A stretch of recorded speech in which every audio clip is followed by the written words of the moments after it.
Okay, family, I'm preparing to pour libation here today on Sunday in the Public Library Southwest in Atlanta, Georgia, U.S. We begin by honoring our ancestors today who cleared the way, who opened the way for us to stand here. My mother, my father, Bessie Lee Smith and Warren Thomas Smith. Ashe. Ashe. Your mother, your father. Ashe. Their ancestors. Ashe. Ashe. To all those that opened the way. This water represents life. The life I have, the life you have. Breath is life and life is breath. And we're blessed to have that. And it wouldn't be possible without our parents, whether they're on this side of the veil or the other side of the veil. So that's why I offer libation. Also libation also, not just for our personal ancestors. You could name some more names, a few names if you like. You offer the name of whatever name of personal ancestor you would like right now. Uncle Billy, Ashe. Warren Thomas Smith, Ashe. Martha Lee Williams. Ashe. You'll read. Ashe. Ashe. Those who we name and those that we don't name. Ashe. Ashe. For our historical ancestors, we have a calling for the motherland, Africa. The Honorable Marcus Mosiah Garvey. Ashe. Ashe. The Honorable Kwame Nkrumah. Ashe. Ashe. Name some names of our historical ancestors. Dr. Maya Angelou. Ashe. Booker T. Washington. Ashe. W.B. Du Bois. Ashe. W.E.B. Du Bois. Ashe. Malcolm X. Dr. Mary McArthur King. Honorable Elijah Muhammad. Frederick McDuck. Ashe. Steve Biko. Ashe. Ashe. Robert Nesta Marley. Ashe. Ashe. His Majesty Haile Selassie I the First. Ashe. Ashe. All of us opened the way. Ashe. Ashe. Ashe. Thank you. Okay, you may be seated.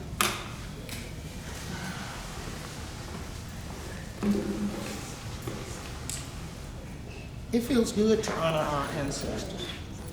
Sometimes we don't like to display our traditions in open spaces and pray in schools and do stuff here in the United States, but I love being a libation poor, whether I'm here or in Ghana, at Cape Coast or Elmina, wherever.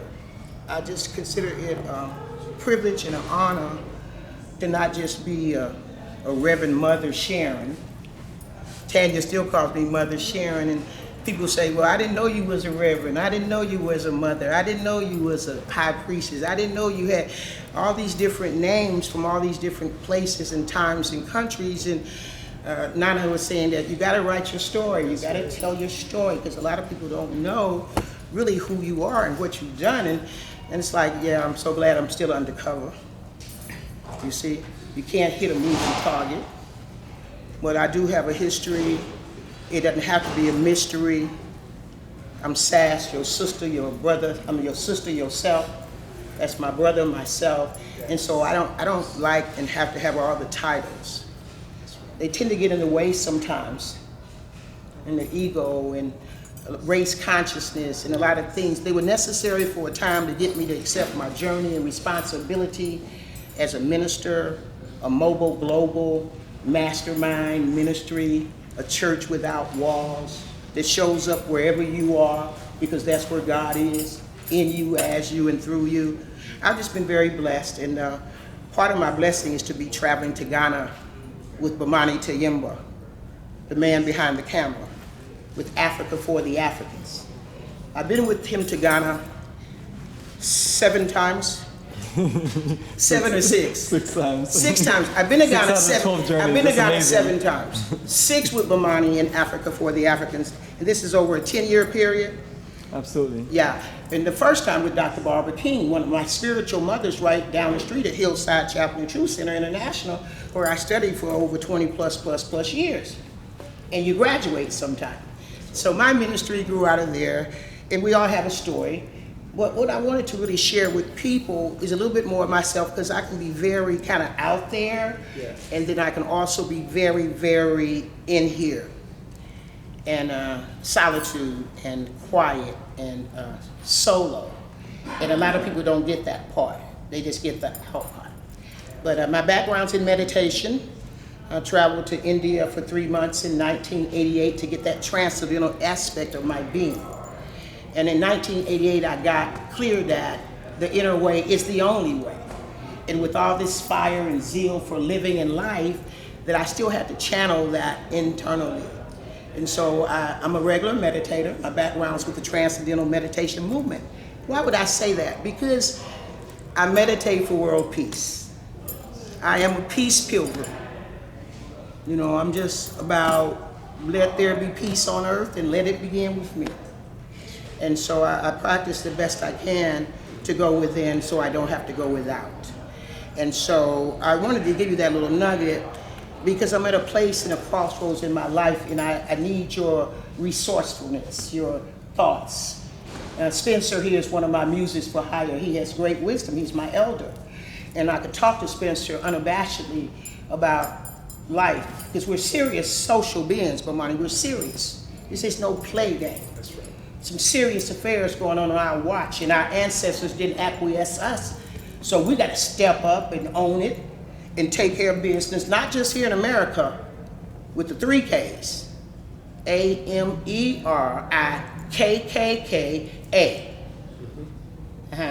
And see, it's not just about America. I tell people all the time, it's not the only game in town.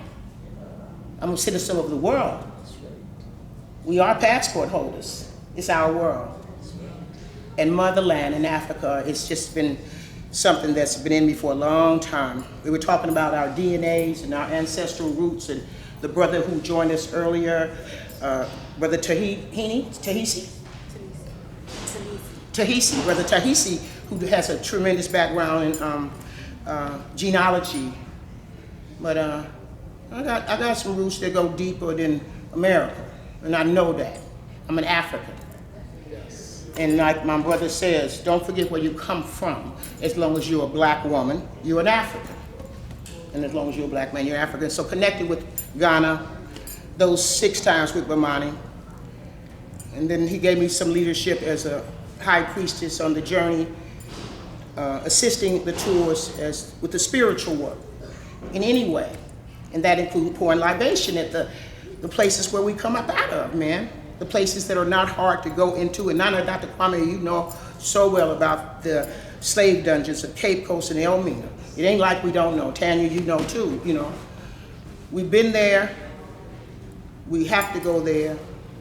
It's not easy to go there, but we didn't come from here. We were kidnapped. We're captives. Stolen Africans. Brother, you know, it's true. And like what I got this time though, Bomani, on the journey, after the tour left, I stayed 75 days in Ghana. I always would just stay 2 weeks.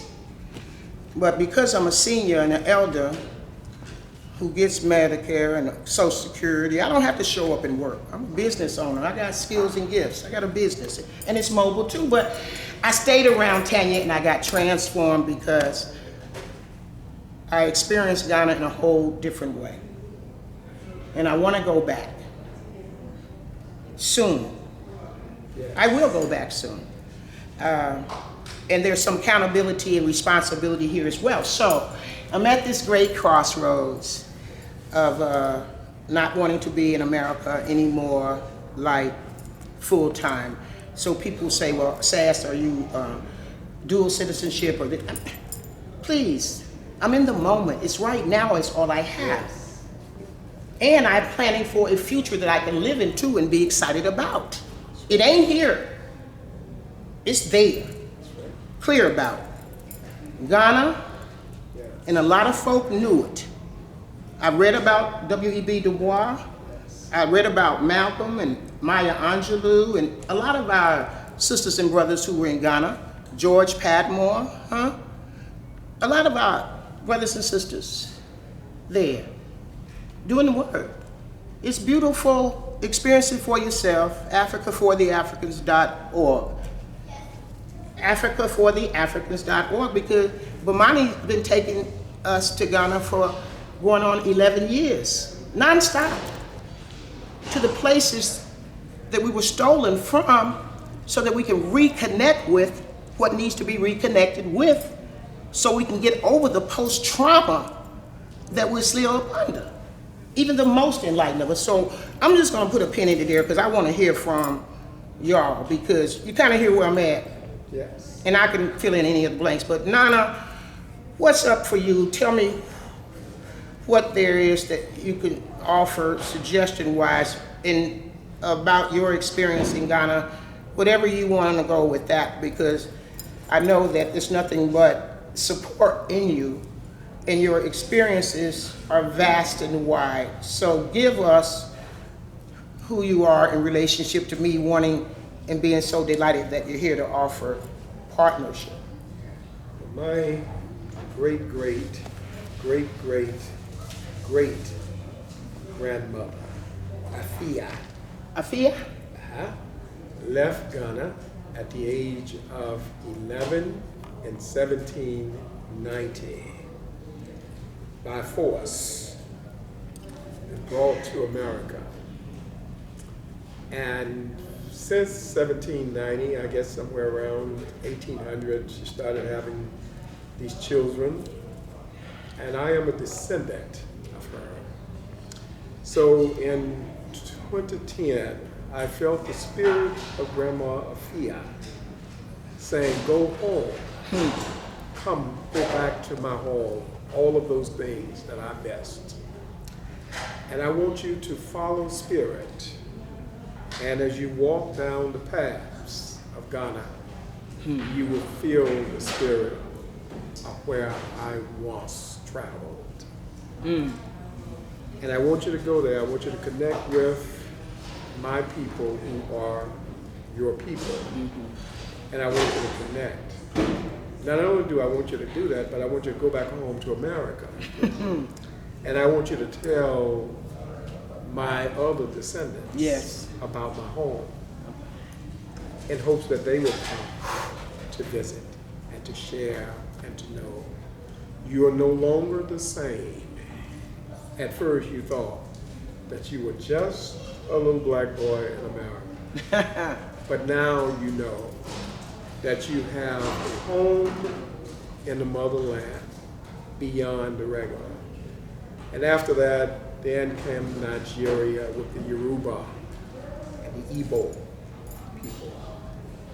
And on to Angola with the Ambandu. And then finding on my father's side, the Balanta people from Guinea-Bissau. So in my book, I am African, born in America, 2 homes. I have to even revise that by saying multiple homes. See that? A multinationalist, which I understand now through blood. And it's such an honor to be here and to be a part of this mastermind. Nana, the honor is so mine. It's like one of the things that's my gifted areas, I know, is in relationship to the highest and the best people all over the world. It's been my experience to attract the highest and the best, because I am the highest and the best. And having that awareness is a great responsibility and an accountability. But when I found out who and whose you are after you had written about 12 books, 10 books in the house I was in, and I said, you need to call that brother on the phone. You self-published how many books, brother? 24. 24. Tell us a little bit about that. Well, the books connect to my searching within the soul. First, to find out exactly who I am at the age of 55, having gone through so many traditional routes. And I found strength in knowing that there was something beyond the traditional aspects in terms of culture, religion, and life in general. So I had to go inside to touch bases with the source from whence all cometh.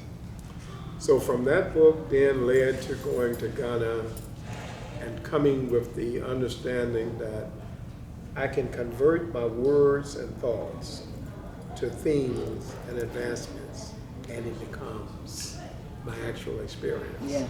And from that, in terms of the traditional religion, beginning to explore really what God has. And then family, and the ancestral aspects of things. And my own life in general, which is my autobiography, Climbing Higher. Last book, Expanding Consciousness. That sometimes we get locked up in this one consciousness, in this one space. And when we begin to expand that consciousness, we begin to see ourselves in a whole universal, unlimited way. So my writing has connected to those aspects. Pause. Wow, wow, wow, wow, wow, wow. See, now, thank you for being so generous with your offerings. I know that when we introduce ourselves, sometimes we have a tendency to like hold back on our accomplishments on some level sometimes, but I think that because I know some of them academically, you've served our community and you continue to serve our community in such a wonderful way, and you're still just my regular, accessible brother, which I appreciate. Because all too often, the leaders, the people that are in high-ranking position that you look to help run things better, they're not the ones like they're up there. Like, they're not, please trust me. They're like you right there, and a servant like that. So academically speaking, the one brother, when he introduced himself, he talked about some of the degrees he had. Can you talk about some of the degrees you got? Good question. Take your time, soldier. It's relative because, see, you know where you come from, the top down. So when people act like that African genius is something new and novelty, like, oh my God, she's such a thinking person, she's like really smart type stuff. I'm like, wisdom, you may find some of the stuff, like you say, like knowledge and wisdom and understanding, because I'm a seeker. I'm a seeker from the cradle to the grave. Yes. Hey, I know how, I've been to ancient Kemet.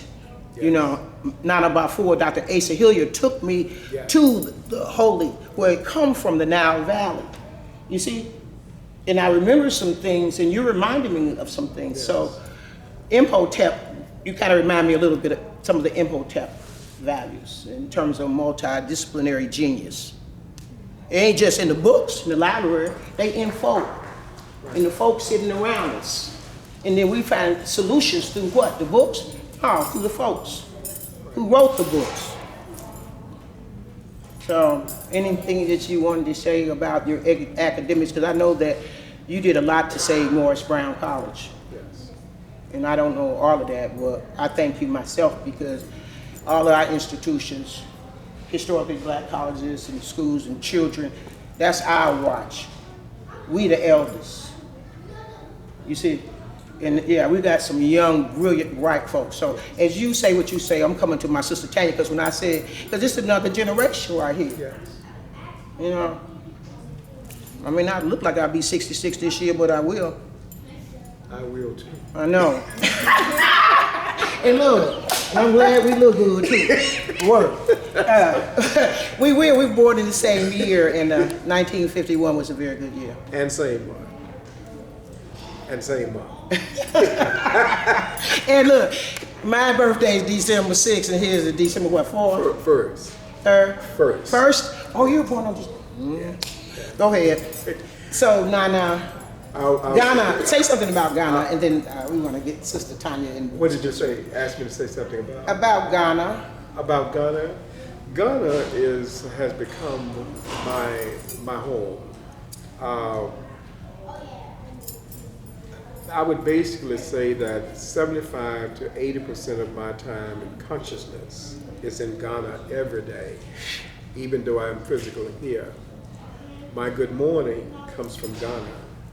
My good afternoon comes from Ghana. My good evenings come from Ghana. The energy flow of the people, the Ghanaian people, the love and the sharing and the caring, is what I feel, and I feed them and they feed me, and the divine source feed all of us. So But from a degree perspective, Bachelor of Science in Chemistry, Master of Science in Chemistry, and a PhD in Chemistry, 1983. I have served this community for 32 years in higher education in the Atlanta University Center, from professor all the way up to provost, executive vice president, and interim president. What was the last one? Interim president. Yes. So it's been a joy. I retired in 2010 and started this journey into Africa. And it's been the greatest joy of my life. And that's where we connect. Yes. I mean, we connected before through the books, and by all means, Dr. Nana Kwame Leroy Frazier's books, all 24 of them. I made sure I got about the 4 of them, because like I said, he's straight from Mississippi Delta. Yes. My mom, dad, straight from Mississippi Delta. We both December Sagittarius, was born the same year, Stephanie, 1951. And the love for Ghana. Okay. The love for Ghana is specifically in the liberation and love for African people worldwide, individually. And thank you so much. See, because the educational component of like running a university, an African university, you know, stepping in and doing what folks say it can't be done. You prove something. I'm gonna come back to that, because you know, my education is at the University of the Universe, School Without Walls. So Yes. I have great respect for folk who went and got any kind of degrees in regular institutions and things like that. Like, no kidding. I'm a dropout and a drop in. I'm like Kanye, trust me. The University of the Universe, School Without Walls, trust me, I'm getting my education at the feet. Yeah. You understand what I'm saying? That's the value of a mastermind. That's right. That's what Napoleon Hill did. Yes. Y'all read his book, Think and Grow Rich? Henry Ford, huh? He had a mastermind. Tell me, come on. So in unity, there's strength in unity. I know the brilliance of this man. And Stephanie, I'm glad that you could be here. Thank you. You know, we doing live on Revolutionary Cam. I think you know everybody here. Dr. Leroy Frazier, Nana Kwame Leroy Frazier, Stephanie Chubu. And great time in Ghana. But either way, thank you. Did you go to Ghana recently? Yes. Yeah, she traveled with us. And Stephanie's going to actually say a little bit about that too, because we've seen each other once since we've been back, and we had an extended stay in Ghana, and it was not her first time in Ghana, nor in Africa, and she's on her way to Cuba, so we definitely want to hear about all that. So, Tanya, given where the Mastermind's building, and what Nana Kwame, Dr. Leroy Frazier, just how he introduced himself for real, dog, to the whole world. I mean, it's important because if it's among us. In the ranks, every day. Not in the offices that these are the leaders, these are the ones. Right. So I'm Tanya Jackson, as I mentioned earlier, from Alabama. And I'm still digesting everything that you've said, like sitting right here in this present. Yes. So I want to first acknowledge, the quote you have here. That says, a community without elders does not prosper. So I need to speak on what that means for me and why I'm here today. I grew up the oldest of 6. My mother and father were both working individuals. My mother's mother kept us. Me nor any of my siblings ever went to daycare. And she kept us. So I spent the majority of my time between her circle of friends and my younger siblings. So, and the age gap was pretty vast. With my grandmother, and then my youngest siblings were 10 years plus younger than me. So that's how I spent my childhood, you know, between those two circles, going to in-home Bible studies, and church, and just sitting with elders. Sometimes not even conversating, just sitting. I noticed that a lot of times I would watch elders. They didn't talk. My grandmother was a very committed, faithful, loyal, loving woman. She wasn't preaching. She didn't talk. I learned from her just being. two things that she did put into my ear and my heart. She always told me, one, remember your elders. Because they are the forgotten ones. Remember your elders. She didn't go into explanation. She didn't say what I needed to do. It was remember your elders. Second thing she told me, give people their roses while they're living. Hey, There's glory. nothing they can do when they're gone. Yes, yes. Those are the only two things I ever remember my grandmother preaching to me. Remember your elders and give people their roses while they're living. And so as I've moved through life, I want to say I've been able to do any and everything that I've wanted to do. I grew up in a white community. At the time that I graduated from high school, 70% of the students were white, 30% were black. I went to Auburn University, where there was approximately 26,000 people there. Tell that story. Less than 2% were black. I graduated with honors, with a bachelor's in management information systems, Spanish. Was very successful, went on to work for a very Fortune 500 company, still to this day. I've been very successful. And I've been able to navigate life so easily. So easily to go and do and be without any hesitation of because I'm a woman I can't do this, or because I'm black I can't Tell do this, that. or because I'm from the South I can't. Never had any of those obstacles, and I don't want to sit here and pretend like it wasn't until the last 2 or 3 years that I've personally realized the plight of my people in the United States.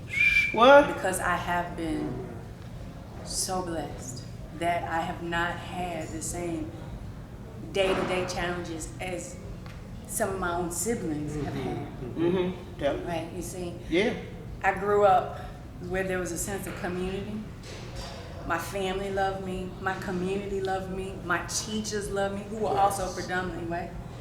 I grew up in a sense of I'm strong, I'm powerful, I had good food, we had farms, I didn't eat fast food.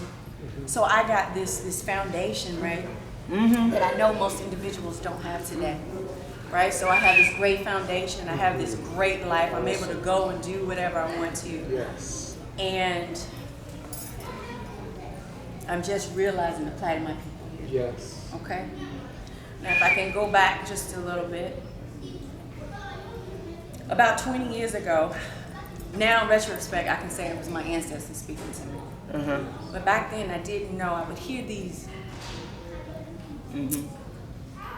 messages, these guidance, this guidance, telling me what I needed to do, telling me the movement that's going on that we now call, light beings coming together in this transformation. And I didn't know anything about transcendental meditation or African American history, but I was getting these downloads of information of what I needed to do, where I needed to go. And one of which was going to Africa. And that trip manifested in 2007. And up until that point, I'd traveled internationally. I'd gone to a lot of Hispanic countries. I'd gone to India for 3 months by then. And a brother that I was dating at the time, his band went to Ghana for Ghana's 50th year independence. And I went with them, and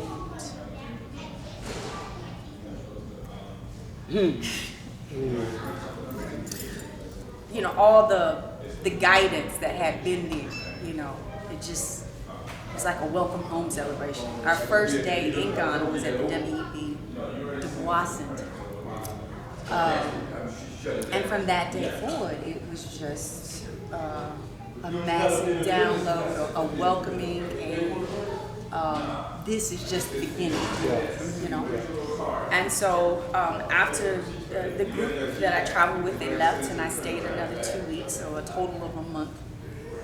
And I traveled around. One day I was on the beach, and I met these children from an orphanage, and it was their first day ever seeing the ocean. It was their first day ever seeing the ocean, and by this point, I had gone to the slave dungeons and had that experience, and then I see these children here who never even seen the water, never could comprehend what it was to be taken from this land across water to the United States. And they were from a village called Osanase, Ghana. And I traveled there and I went and stayed with them a few days on my first trip, and I came back to Ghana 6 months later. Let me say one more thing about Ghana when I traveled. That was March 2007. When I went that month, Ghana was on the list of one of the top 10 places in the world that was safe to travel to. We'll see. Okay. Say That it was again. it. Say that again. Ghana was on the top 10 places of the world safest to travel. Okay. This was in March of 2007. Okay. Remember. And again, I'm there after my group left, and I stayed another 2 weeks. And then in August of that same year, I decided to go back. And Ghana was on the list of some of the top dangerous places to travel to. And I wondered, and I'm here on the ground, and nothing's changed. We're talking about absolutely. 6 months, right? Absolutely. But of course, there was some political Absolutely. things going on, some certain ports that were wanting to be acquired by certain governments, and, but nothing on the ground had changed. And that was really the first Wake up. incident where I saw a very intentional, pointed, manufactured plot Yes. against not just people, but our people. Say that. That's Yeah. right. That's right. And Wake up. that did something to me, and so I spent another month there and had an awesome time. And then I traveled to Ethiopia for the first time. So on my second trip back, my plan was to go, I wanted to see West Africa, East Africa, and South Africa. So I went to Ethiopia, and again, it was like a massive download, this welcome home. Even without the details, knew I was tracing some steps of my ancestors. And in Ethiopia, I stayed with the family of the brother who I dated and went to Ghana with, and also got to go to Harare, which was the oldest city, or is the oldest city in Ethiopia, and spent some time there, and traveled to a number of different homes and rural sides, and just continued to kind of embrace this thing that was unfolding. So Tanya, I want to ask you something specific, if I may. I get who the mastermind is again, like in relationship to Nana Dr. Kwame Libero Frazier. Yes. And one of the things I think I know, and that's what my ministry is mastermind based on what and how you introduce yourself. And I know it's your first time so-called meeting. Yes. Do you see that? Yeah. So the strength and the unity of us here. See, that's why I love what Margaret Mead said, and Tanya and I have been rolling together for how long now? 11 years. 11 years. I like that number. So 12 is a completion. You're gonna take it to the next level. You're gonna take it to the next level. So 11 years is a minute. I remember a lot of the things in our life, like I said, when you're building relationship worldwide, and you have what you have, and then you know folk who got what you don't have, then that's when a mastermind is beneficial. I mean, the resourcefulness, you can't go get no more resources for African people. So this the connectivity of the network, technology. She information scientist. I'm old school. I'm a scribe. I write everything down by hand, calligraphy, right? But Stephanie too. So what I'm getting and hearing, and what I know that Tanya's been about, because I remember when Tanya was working over in India, a long time ago, and her office would be with her, like Bomani teaches me, that technology is that thing. And the reason that I kind of segued is because with me creating What Next was kind of one of the reasons I wanted a mastermind, to create kind of a future that I can live into that's not given by circumstance, situations, media, propaganda, all that race conscious stuff. No. Between those of us here and the projects that I know that Dr. Kwame Leroy Frazier has on the ground right now in Ghana, businesses right now in Ghana, things that you may not know of, but because we have that oneness and that trust, I'm like, we got to sit down and get to know each other better. Talk to our community, the global community. Look at the land that we have in Texaman. Invest in it. Look at the small businesses of the folks that I've met and know that you may be able to resource, even if you're not interested in going nowhere, including Ghana. You don't have to. We can have your investments work for you and with you, with people who look like you and could benefit most from them, and no middle person too. So what am I saying?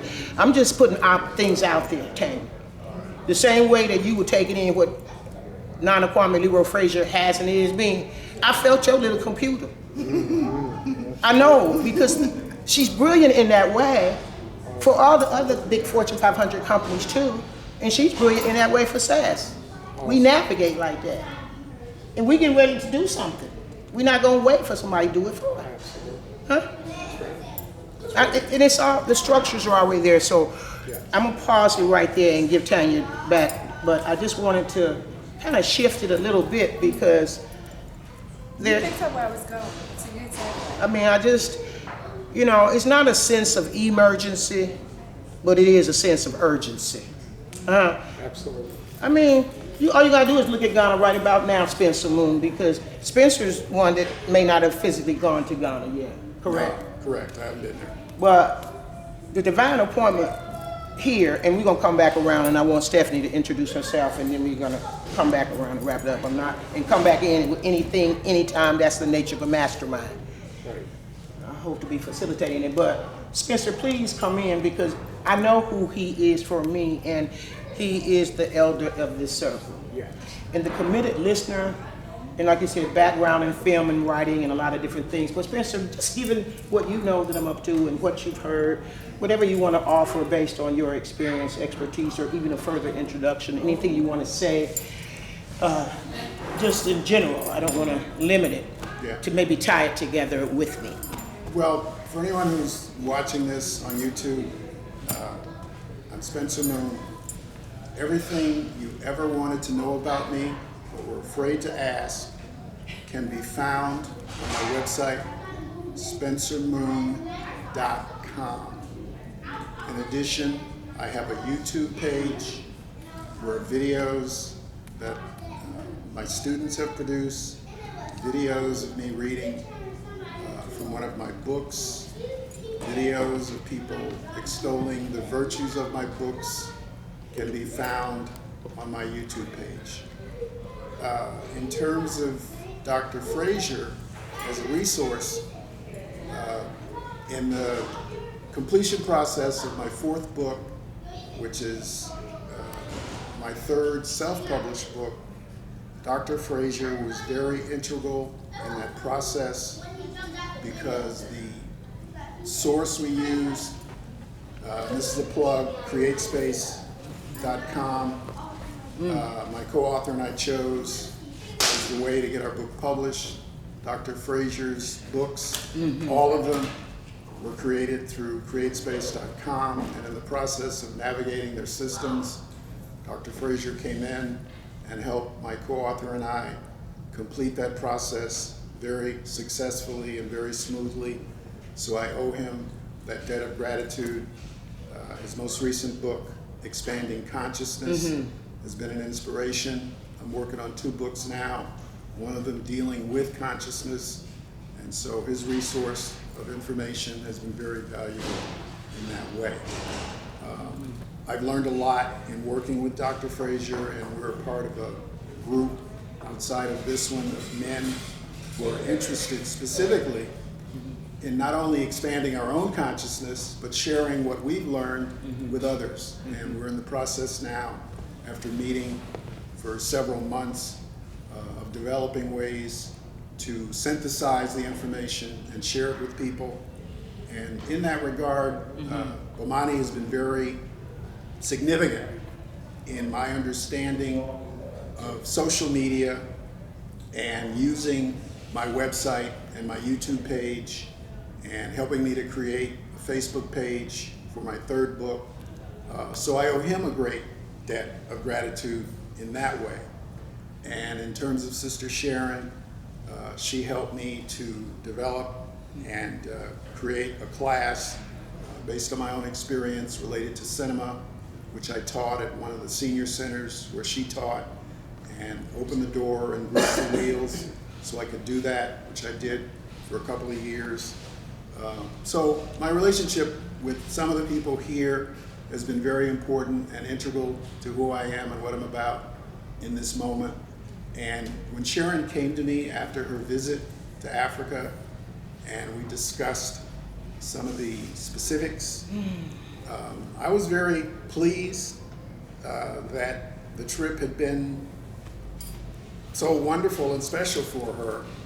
And when she explained some of the more intimate details about some of the people she met and the significance of those people, the thing I said to her was, bye-bye, see you later, because I knew that, you know, when it's time, it's time. And when you have these opportunities to meet people, to go places and do things, and your spirit, which I understand and know from a firsthand perspective, is so important to who we are and what we're about. And it's real clear in this country that there are so many mechanisms, because I worked in media for the majority of my adult life, and I know what the beast is about from a firsthand perspective. And that's why this meeting of the minds, and it's being recorded and disseminated so others can hear what it is we have to say at 69 years of age. I feel like it's important so that more people understand, especially in our community, who we are, what we're about, and where we came from, truly. Not the illusion that we're fed, essentially, from the time we're born until we gain consciousness, but the truth of who we are and what we're about. And indeed, the truth is out there, but you have to be willing to seek it. And on my website, on my biography page, I describe myself as Sister Sharon has described herself. Indeed, I am a seeker. Indeed. Thank you, Spencer Moon. Absolutely. Yeah, it means a lot when you have people in your world, wherever your world is, your work world, your relationship world, your family world, where you exist, that can listen to who you are now, in the now, not necessarily to who you were. And the future that hasn't been created yet can help you can create that future that you can actually live into. Yes. A very abundant, lavishly abundant, well, heavenly on earth experience. When everything else that's being given to you is the hell on earth experience. And then you step to Ghana for a while, Bomani, for a few months, right, Stephanie? You stay longer and you experience another reality. Like you see, your books are about consciousness, right? I love the consciousness reality, because life is different in different states of consciousness. Everybody isn't living in the same world. And we went into Ghana when I came there, and I'm coming to Stephanie with this. We were there, and the experiences that we know was just quite African and natural and supportive. As the African woman, the safety, the elder that I am, the ultimate respect from the children and the youth, and a sense of safety and wellness and wholeness and love with the capital L-O-V-E. And then we break back into the United Snakes of America. Now we come back to the United Snakes of America. It's very traumatic. That's right. And I'm still in that impact. I'm doing much better now, Stephanie, but I'm wondering how Stephanie has adjusted, but no, because see, Stephanie, she's gonna tell you, but she was there another month after the 2 weeks, and then I was there another month after Stephanie left. And hey, Steph, how you doing? I'm doing. I'm integrating. Good. I'm integrating. And as you say, coming back, it's been an adjustment. It's been an adjustment. You know, the trip, Africa for the Africans, journey of a lifetime. Yeah. There was no lie about that. Wasn't even no lie about that. It was truly.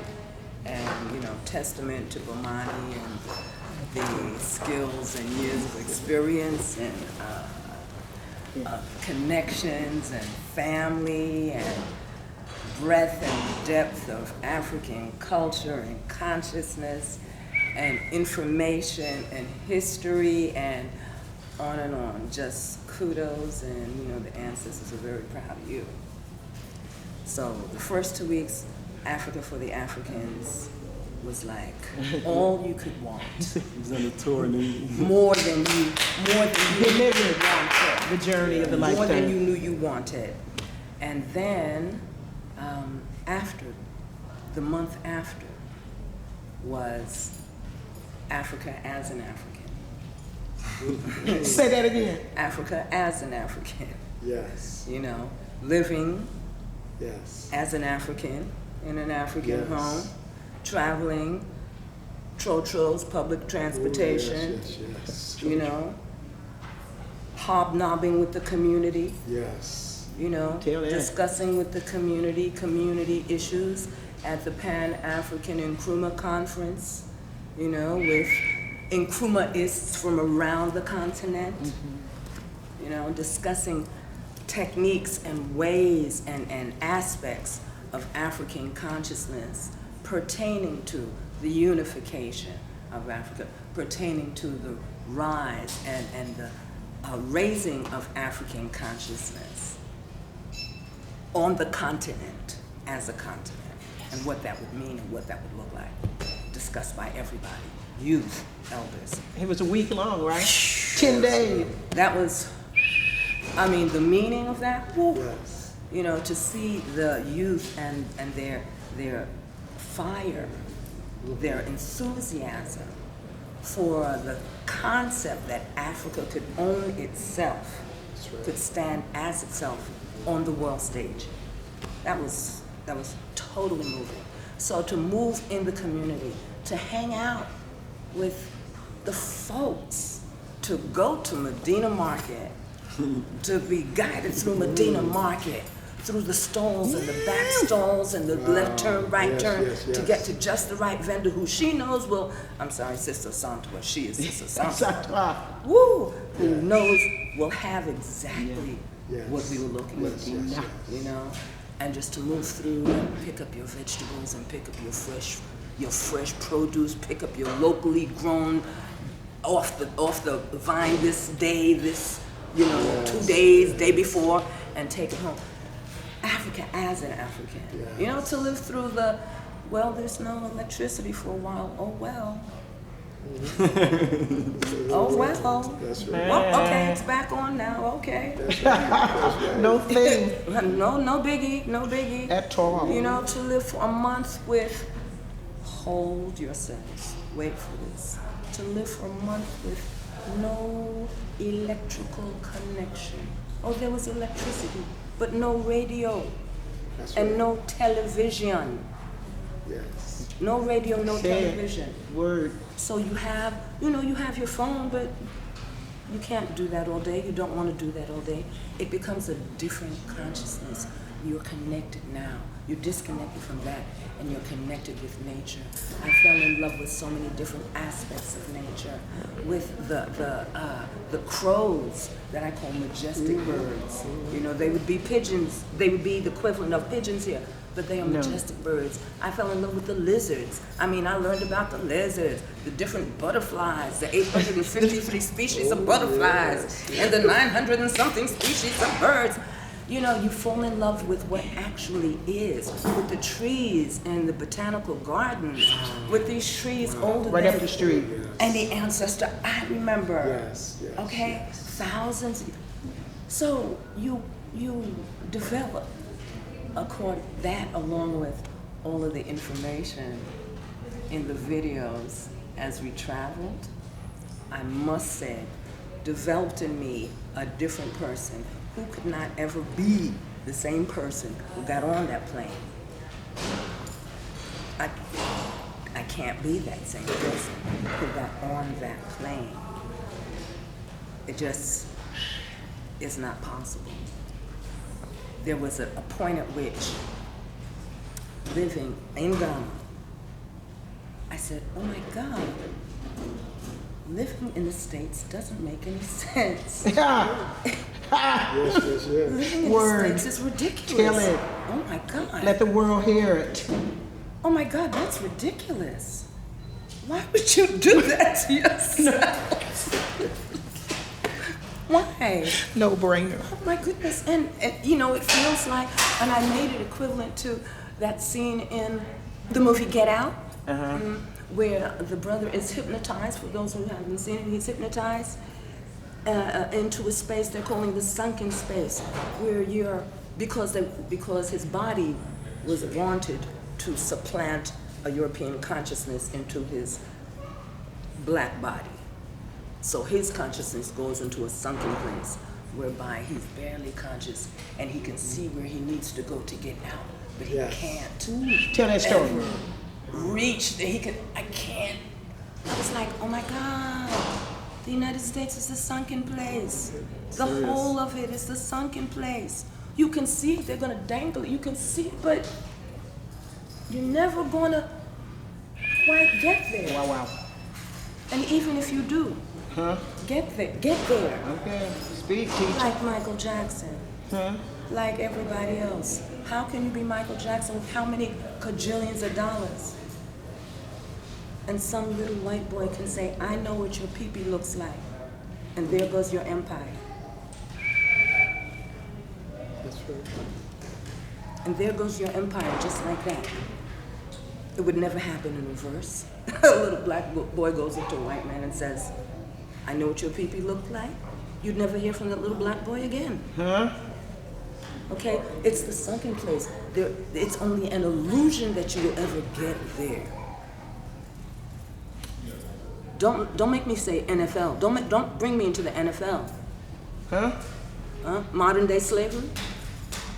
They're paid well, but they are traded like slaves. Say That's it. right. There's a book by William Roden called $40 million Slaves. hello. Right. It's the That's sunken. exactly You want what it money. is. You want money. You'll get money. Just do what I need you to do. You'll get money. So you. So you've been adjusting quite well to being back. Well, it takes a lot of incubation. I'm Yeah. So one thing for sure, you were definitely investing into the economy of Ghana. You were circulating a lot of money in Ghana, and that's what we do with Africa for the Africans: tours, investments, and Stephanie was investing in some incredible textiles and fashion. And Stephanie got like major degrees in fashion out of New York. She's a New Yorker, so. So the original idea was to go to Ghana to, actually, I ended up on this tour because the Fashion Africa sourcing trip that I was going to go on in March, I couldn't make it at that time. And then I found out about this. I said, okay, I'm gonna go on this, and then I'm gonna go continue to do my business, to source African resources and labor to make a small clothing reproduction company. Yeah. Market it here, make it there, market it here.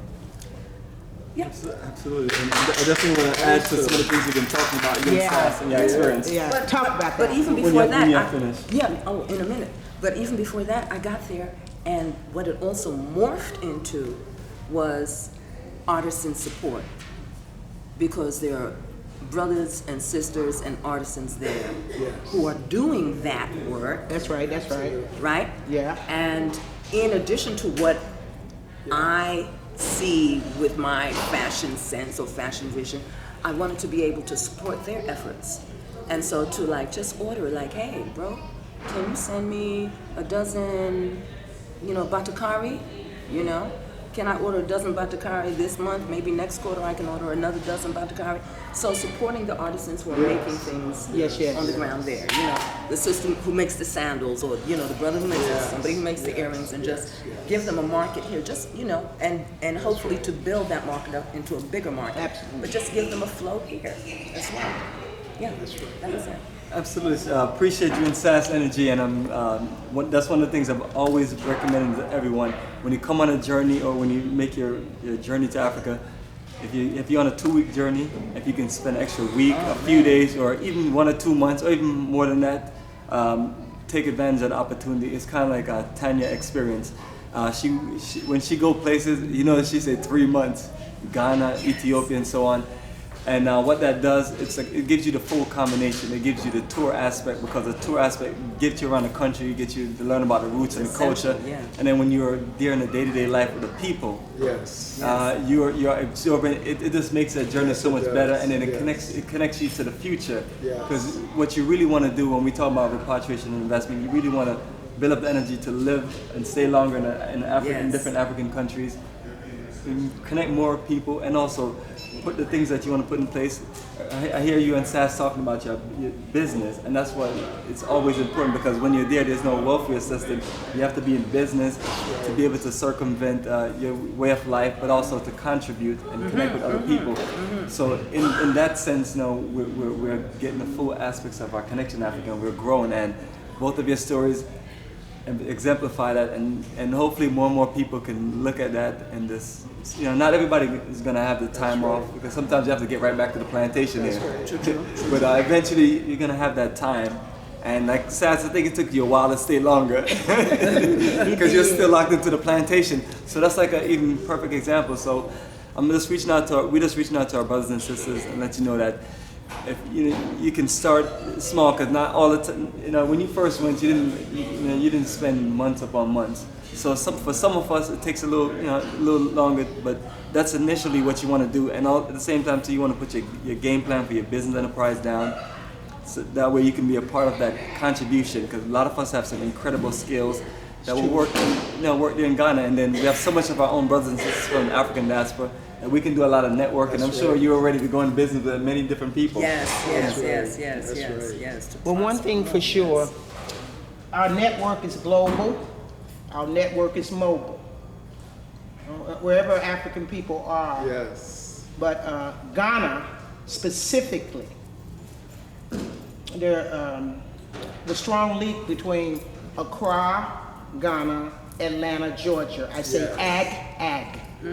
Atlanta, Absolutely. Georgia. That's been our connection Accra, for a while. Ghana. Yes. It has been. Remember when there was the non-stop flight from the Absolutely, airport and straight it's so into- many of us that's been around in the Atlanta realm, and they're connect there to Accra, even though people usually just leave out Accra after a while, because one of the things you also don't want to do, you don't want to be stuck in the most expensive part of of Ghana, where things are like literally ridiculous because of so much Share on that.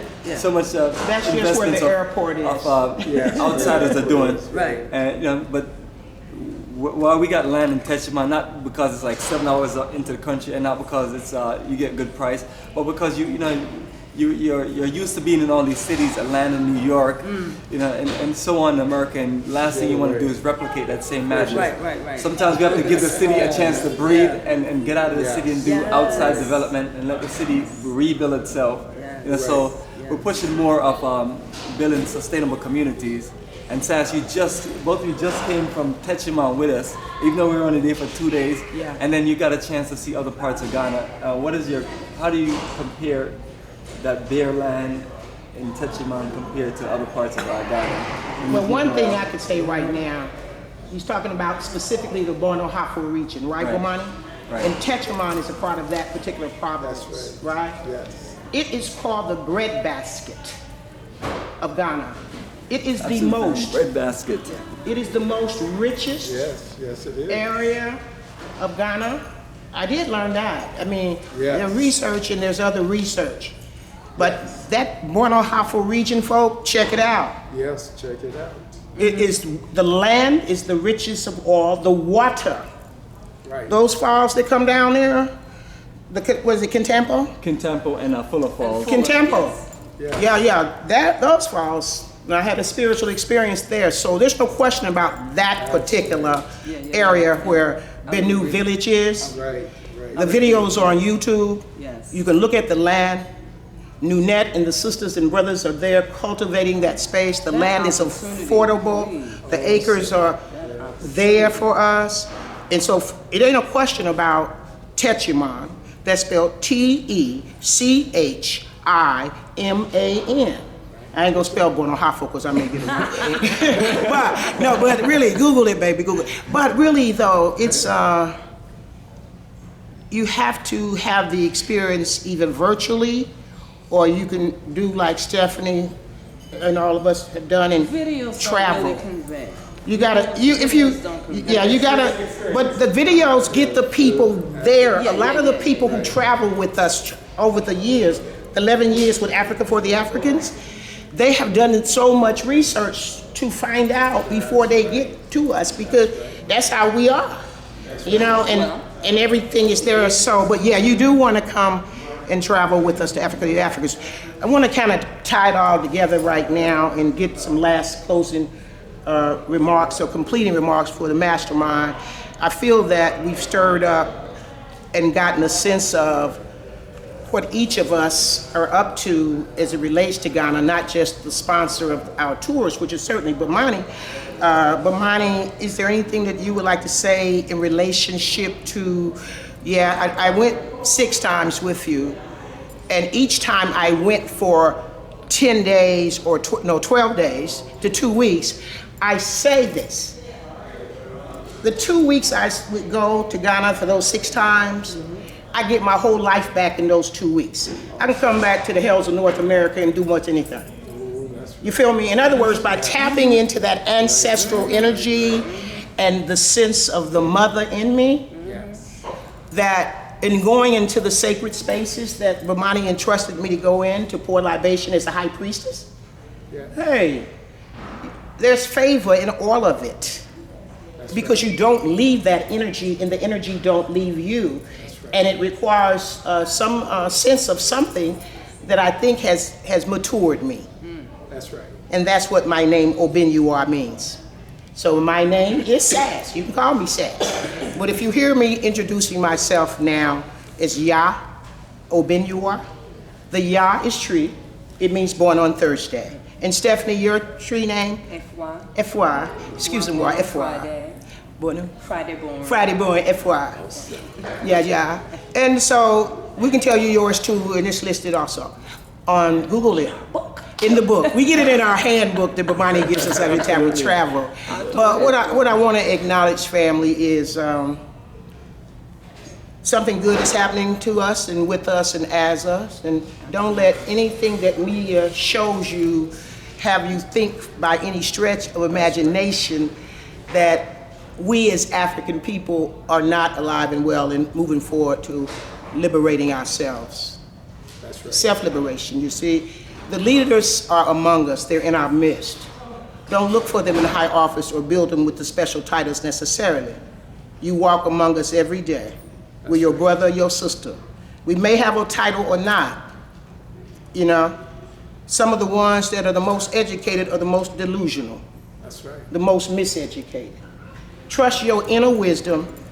And Trust your inner wisdom. Each of us may be called to lead for a different thing. That's right. You may not be recognized as the leader, Yes. but you may be called to lead in your particular area, your field, Expertise, your specialty. your area of expertise, Absolutely. your research, Yes. your calligraphy, your videography, your, you know, in whatever way, you know, that all together makes a conglomerate. And that's the value of the That's right. Mastermind. Thank you, Stephanie. Absolutely. of progress. Absolutely. So your gifts don't belong to you.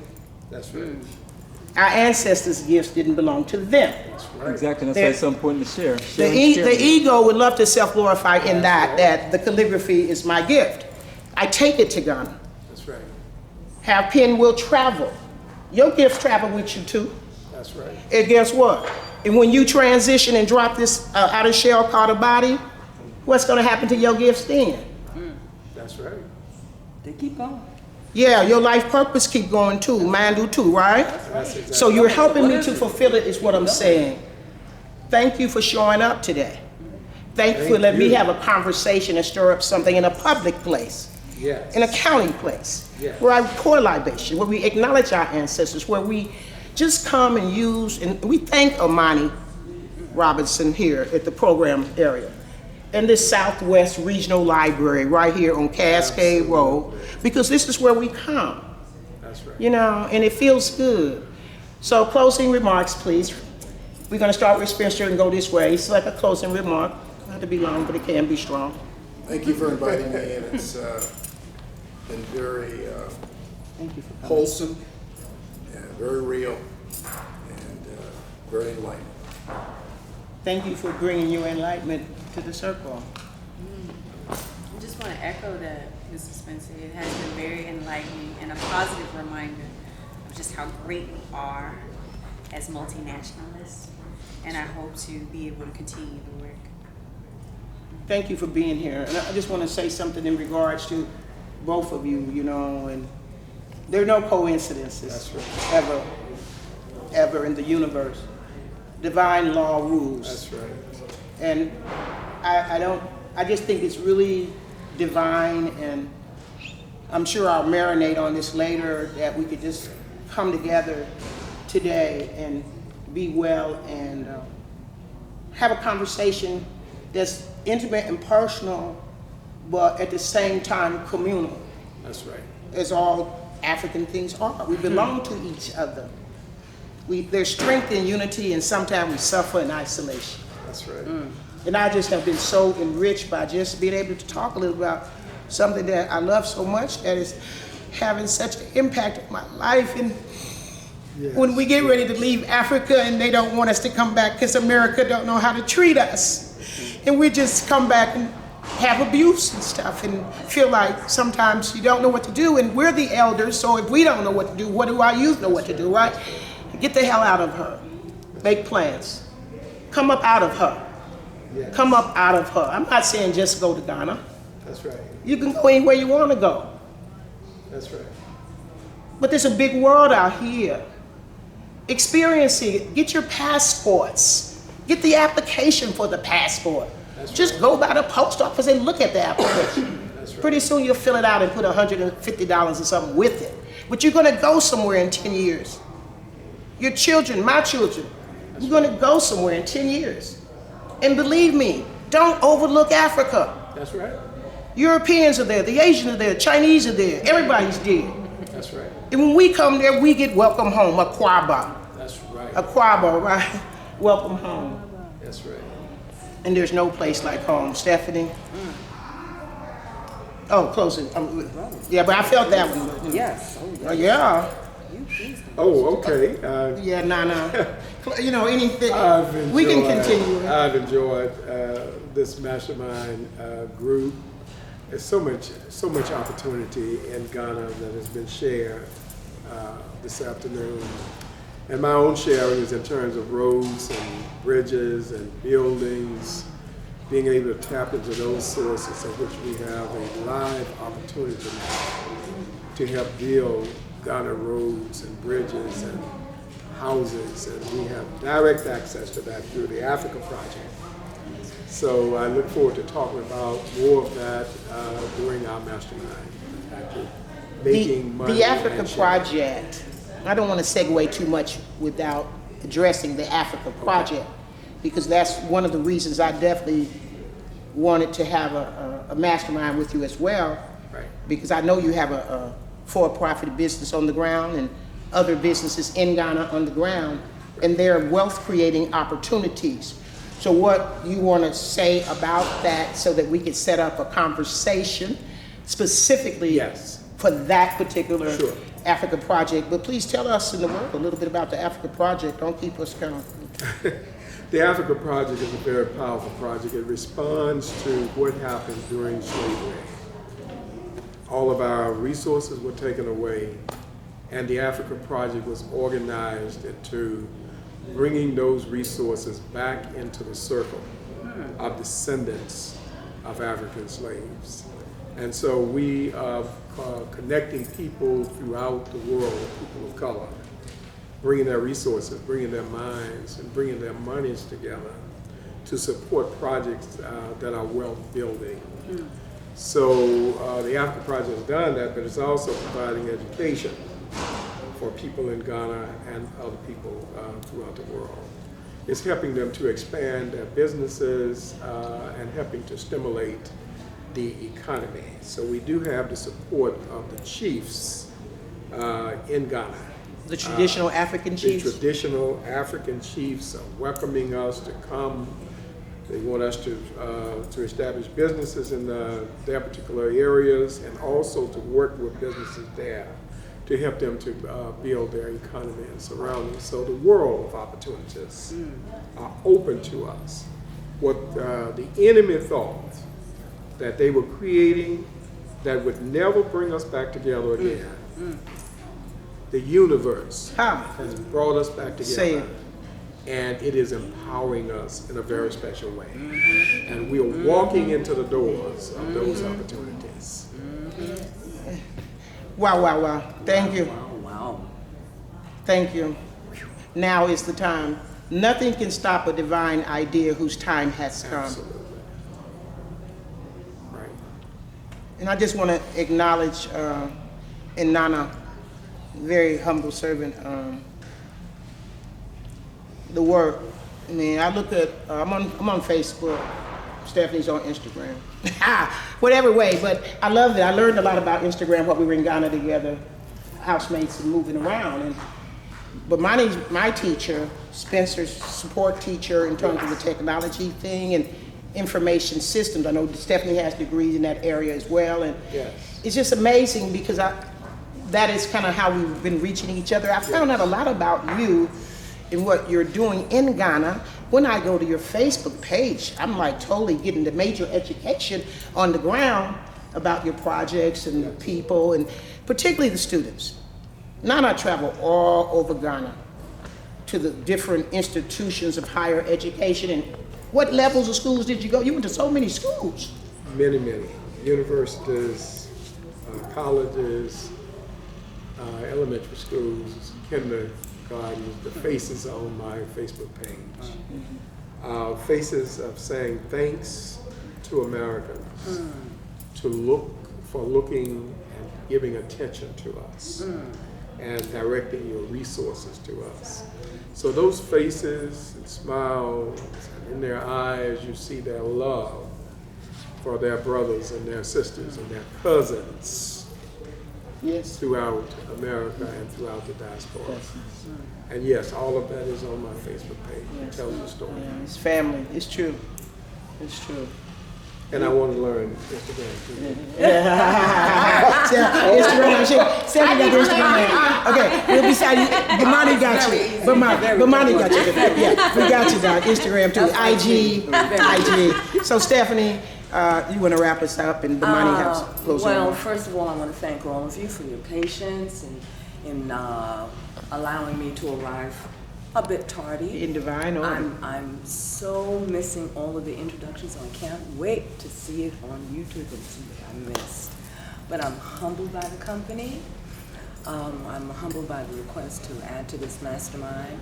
I'm totally committed to spreading the information, to raising the consciousness that will realize my personal and our collective vision of a whole, healthy, sound, powerful continent of Africa. You know, one person at a time, one project at a time, but an action, one action at a time, some action toward that end. So in whatever way I can contribute, you know, I can feel my life has purpose. Absolutely. Yeah. So Absolutely. Appreciated where you sharing your experience and all the things that we recorded, all the deep conversations that we have had.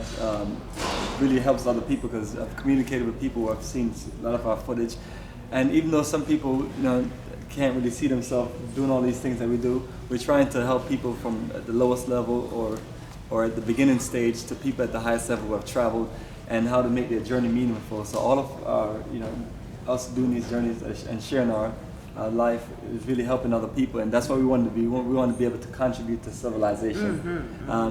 So one of the things I wanted to reach out to our brothers and sisters out there, start from the foundation. SAS has talked about a passport. Once you get that passport, then we can help you get a Ghana visa. Then we can go through all of the basic information about going around the country.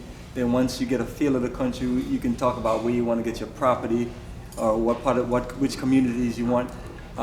There's multiple of us there in Ghana that's building communities in different parts of the country for the purpose of our brothers and sisters who want to repatriate.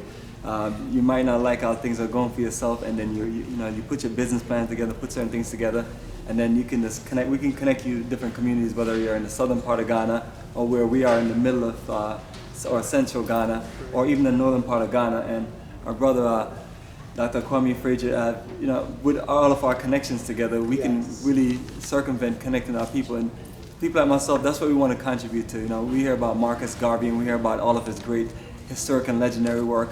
Well, we are the continuation of that work as we build repatriation and investments in Africa, particularly Ghana, where we have abundance, at least several thousand of our own people from the African diaspora that we can literally connect and link with.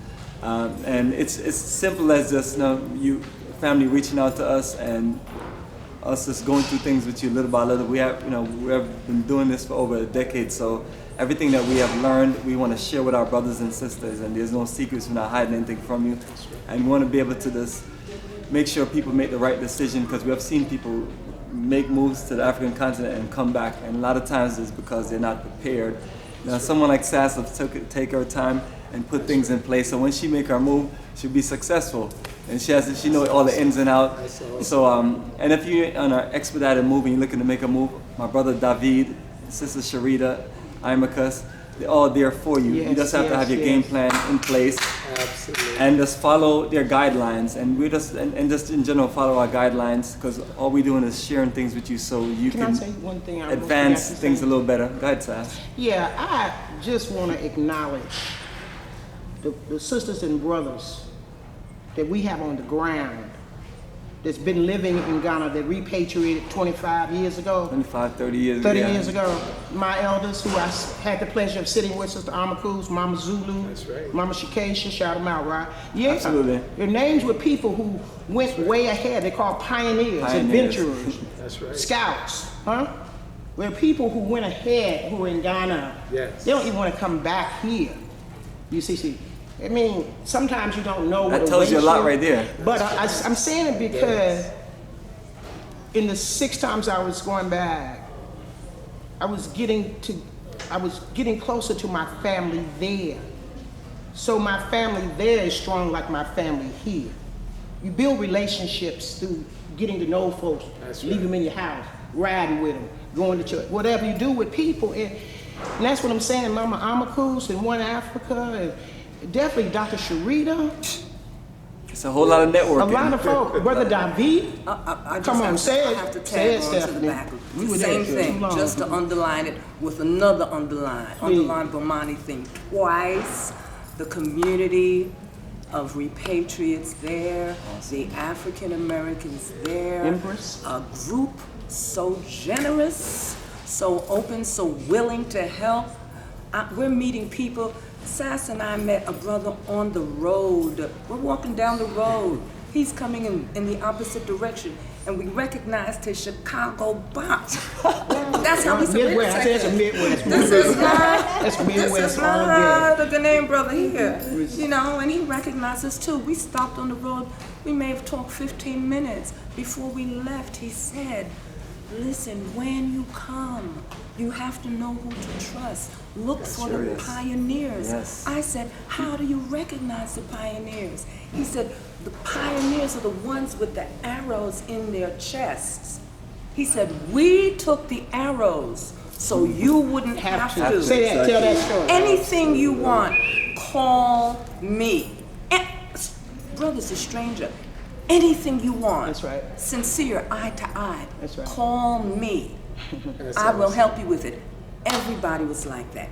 Yeah. Dr. Sharita. And that's what I love about Ghana. And they did it for Oh, what? yeah. Not for any It's true. is altruism without expectation of return. Absolutely. You know it. Totally altruistic, Yeah. just with no expectation Oh, yeah. of return.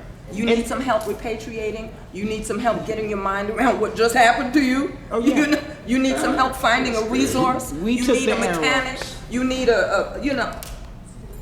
we'll do it because we want this to be easier for you. And that's the blessings of Ghana. Yeah. So much of our own brothers and sisters paving the way and being Oh. unselfish about it. So it's like we have no Unselfish. choice but to do the same and take it to another level.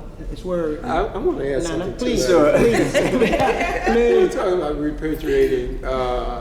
I was fortunate, and this is amazing, to connect back with the blood relatives in Ghana. A reunion in December of this past year of blood relatives, the descendants of the ancestors that never left during slavery. Tell it. We had a reunion that was broadcasted all throughout the country of Ghana.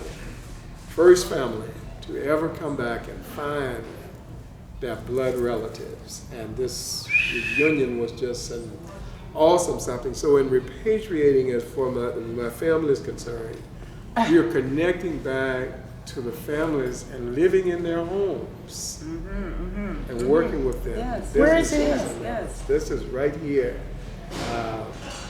Kaswa. Kaswa. Kaswa is the place, but Elmina is where the blood comes from. So right there where the slave ships were leaving is where my family were. Fante people. So it's by blood. And so it took another whole level of what it means in repatriating, in going back to family blood Wow. relatives. Wow. Fonte. Wow. Yes. So what's your tree name? What's Well, his Fonte name? Not Fonte name, rather. I'm sorry, Well, Fonte name. But, well, I took on the you- Akan. you've got seven. And Okay. through the Akan, it is Nana. Nana. Nana. And so it was the people in Ghana, the Akan people, when they met me, Uh-huh. and when they got to know me, they said, you Yeah. are Nana. Yeah, you definitely. Yeah. And from that point forward, I was Nana. And they explained why I was given that name. If I had been born there, I would be one of the traditional chiefs. Yeah, you would. Or something along that line. So they felt that through spirit. And from that point, I carried the name Nana. Wow. So when are you going back to Ghana? March. March, right? March. Nigeria and Ghana. And you going to Cuba? Yeah. When you leave? 26. Yes. Okay. Well, we're going to get ready to get out the library. Yeah, Get I'm every, ready. Bamani, you have anything you want to What say? time is it? Okay. So look, before y'all go to your next important engagements, again, I'd just like to say thank you for sharing your It's so life wonderful. with all of us, and continue to go forward ever, backwards never. That's right. Thank you so much. You're welcome. Thank you. Rest to this next meeting. Okay. Wonderful. Wonderful. Thank you so much. Oh, what a pleasure. What a Wonderful. pleasure. Can't wait to see what you said before. Yes. There's my card Thank too. you. Thank you.